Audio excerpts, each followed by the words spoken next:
Ouais, comme tu l'as dit, on va parler de dermopigmentation, plus connue sous le nom de tatouage. Donc, ce qu'on va faire, Denis Demkrol, parce qu'on a eu la chance de rencontrer une esthéticienne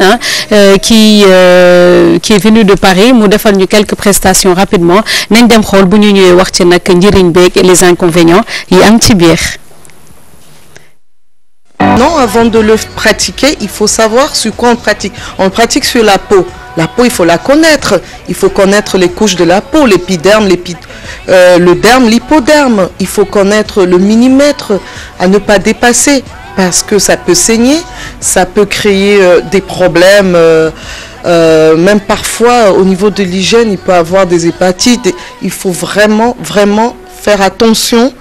à aller vraiment chez une personne qui est diplômée. Parce que non seulement il faut le diplôme, mais il faut l'assurance maintenant. Le diplôme ne suffit plus parce que ça reste quand même médical. L'avantage, c'est on se lève le matin, on est belle.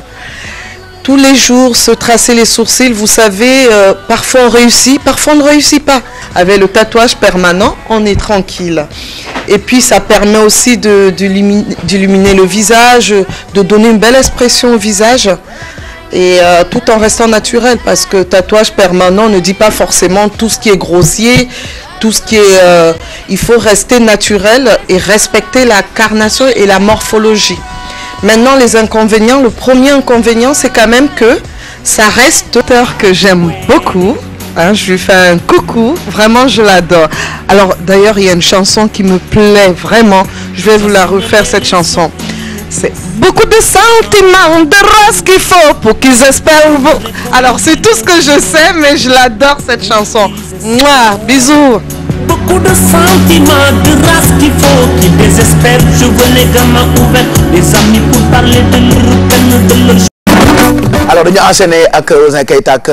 Lady Mounass li ñu njëkk a gis moo jëm ci wàllu tatouage d'ailleurs da nga ko def sax sa yéen yi soxla. Je ne suis pas fait de tatouage. En fait, c'est un crayon boo xamante ne laay jël dessiné ça te donne l'effet d'un tatouage. Parce que voilà. D'accord, bokkul ak tatouage bi. Voilà, bokkul ak tatouage permanent. Et au fait, on n'a pas montré vraiment le vrai tatouage permanent. C'est pour ne pas aussi frustrer wala gaañ au fi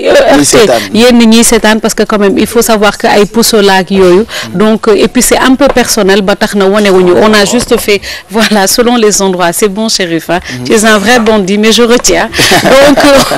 on l'a fait parce que benn simulation nañu def mais li ci gën a am solo mooy que c'est un tatouage boo xamante ne boo leen ko déggee on peut dire permanent ou semi-permanent maanaam benn durée boo xamante ne dina ko def ci nit ay 10 ans wala 6 ans yaa xam mais boo ko defee nag ça peut rester te bu defee nag bu fekkee ne raté na mën na la indil ay inconvénients donc il faut savoir que ak aiguille nañ koy defee ça consiste à prendre li nga xamante ne moom moo di encre di ko def ci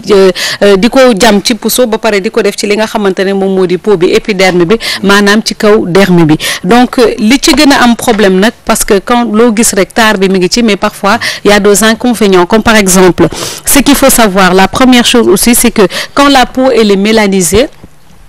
c'est que il y a des certaines couleurs yoo xamante ne ça ne sort pas du tout parce que tu rencontreras une peau mélanisée mu ne dafa bëgg jël le pigment marron def ko ci ça va pas se voir plus la peau elle est mélanisée plus on te demande à mettre une couleur un peu plus foncée et puis il faut savoir aussi que quand on utilise de l'encre de Chine moo tax day def benn effet boo xamante ne au fur à long terme dafay def un effet grisâtre et c'est pas joli du tout donc ce qu'il faut faire c'est utiliser vraiment une poudre benn pigment moom moo koy def mais am na leneen loo xamante ne mi ngi ci comme inconvénient yi parce que parfois tu as tendance à rencontrer des peaux yoo xamante ne c'est des peaux kéloïdiennes boo leen déggee peau kéloïdienne mooy des peaux yoo xamante ne ça a tendance à cicatriser très mal léeg-léeg ñun ñu naan ko tut wala leneen moo tax ba tax na bu fekkee da nga jóg pour dem li nga defee li nga xamante ne moom moo di tatouage il faut se rapprocher de kenn koo xamante ne c'est un spécialiste parce que quand même c'est un peu médical ba tax na normalement si c'est en France ou en Europe foofu booy dem da ngay am benn certificat sax buy prouver ni que yow da nga koy def que da nga ko war a def mais bu fekkee ni da nga ñëw rek di ko defal nit ki mun nga ko indil ay gàllankoor parce qu'il faut savoir que am na ay jàngoro yu bare yoo xamante ne mun na ci am ba tax na on interdit à certaines personnes yoo xamante ne comme par exemple les personnes diabétiques on leur interdit tatouage les gens qui sont les hémophiles aussi on leur interdit de faire du tatouage de même que les sidéens parce que pour moo koy def raté keneen mën na ko utiliser mu indil la safaan ba. ñi nga xamante ne dañuy def am hépatite B ou C ñoom it dañ leen ko interdire. et les personnes épileptiques et ni ma leen ko waxee woon des personnes qui ont des peaux vraiment kéloïdiennes maanaam des cicatrices kéloïdes donc ba tax na daal il faut vraiment faire très attention amaat na beneen aspect boo xamante ne on va pas trop en rentrer parce que maanaam mooy côté l'islam bi parce que dañu naan que daf koy tere mais daal on peut dire qu'en ce moment c'est une tendance ba nit yi dañ koy faral di ko def mais bu raté quand même c'est à vie donc prenez le temps de vous rapprocher des professionnels comme par exemple Paola moom nga xamante ne elle est professionnelle elle l'a appris elle a eu son certificat ba pare elle a aussi le droit d'exercer parce que il faut nga am droit d'exercer donc lii nañ fi indi woon on en profite aussi pour lui faire un coucou elle est à Paris elle nous a fait un clin d'œil notamment parce que elle adore notre directeur notre président donc elle lui a fait une chanson waaye gëm naa ne wooy boobu moom bu ko sàlloo woon di ko way ci bu ne gëm naa ne fi mu ne nii nit ki dina def référence bàyyi way révérence am bàyyi way ndax li muy woy wax dëgg fa yàlla am naa fi tuuti xajul ci bopp xale ba du moo dàq woy Ouzin Keita Ouzin pour yow am na ko dàq woy man kenn dàq ma woy de yaa dàq woy Sénégal waaw doo ñu acapellal tuuti ma xool li ngay woy waaw bu Pape Cheikh ki dafa wax sànq wax bu am solo mun a tatoué c'est que am na ñoo xam ne duñ xam tatoué lu mu doon nañu ñëw la tatoué